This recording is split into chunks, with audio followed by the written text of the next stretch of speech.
దీన్ని చూడండి. వీరే మెగాస్టార్ చిరంజీవి. రాష్ట్రీయ ఏకతా దివస్ కోసం జరిగిన 'రన్ ఫర్ యూనిటీ' కార్యక్రమంలో ఆయనే స్వయంగా ముందుండి నడిపిస్తున్నారు.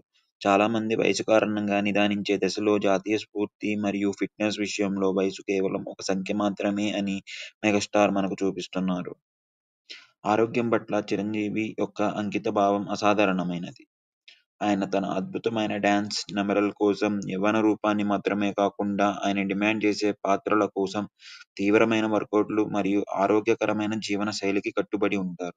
ఇక్కడే ఆయన ప్రదర్శన తీవ్రమైన ఏకాగ్రతతో చేసే సాధారణ స్ట్రెచింగ్ ఆయన ఫిట్నెస్ ఫిలాసఫీకి నిదర్శనం. ఈ కార్యక్రమం రాష్ట్రీయ ఏకతా దివస్ లేదా జాతీయ సమైక్యత దినోత్సవం. దీన్ని ప్రతి సంవత్సరం అక్టోబర్ 31న సర్దార్ వల్లభాయ్ పటేల్ జయంతి సందర్భంగా భారతదేశం అంతటా జరుపుకుంటారు. సర్దార్ పటేల్ భారతదేశపు ఉక్కు మనిషి. 500 కంటే ఎక్కువ సంస్థానాలను భారత్ యూనిట్లో ఏకీకృతం చేయడంలో కీలక పాత్ర పోషించారు. చిరంజీవి 'రన్ ఫర్ యూనిటీ'లో పాల్గొనడం శారీరక ఆరోగ్యం మరియు జాతీయ సమైక్యత రెండూ ఒకే నాణ్యానికి రెండు వైపులా నొక్కి చెబుతుంది. రెండింటికీ నిబద్ధత, బలం మరియు ఉమ్మడి లక్ష్యం అవసరం.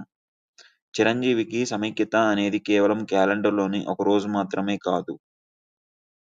ఇది ఒక లక్ష్యం. చిరంజీవి చారిటబుల్ ట్రస్ట్ ద్వారా ఆయన దశాబ్దాలుగా బ్లడ్ బ్యాంక్ మరియు ఐ బ్యాంక్ వంటి ముఖ్యమైన సేవలను అందిస్తూ సమాజాలను కలుపుతున్నారు.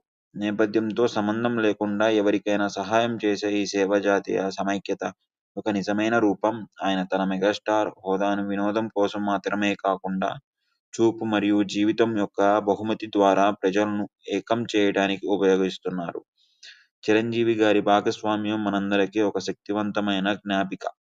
మన ఆరోగ్యాన్ని కాపాడుకోవాలని మరియు మరియు ముఖ్యంగా సర్దార్ పటేల్ సమర్థించిన సమైక్యత మరియు సమగ్రత స్ఫూర్తిని నిలబెట్టాలని ప్రతిజ్ఞ చేద్దాం. మెగాస్టార్ శక్తి మీకు మీ ఫిట్నెస్ కోసం పరిగెత్తడానికి మరియు మరింత ఐక్య సమాజం వైపు పనిచేయడానికి స్ఫూర్తినివ్వాలి. ఈ వీడియో ఇక్కడ దాకా చూసినందుకు ధన్యవాదాలు. Please like, share and subscribe our infinity entertainment.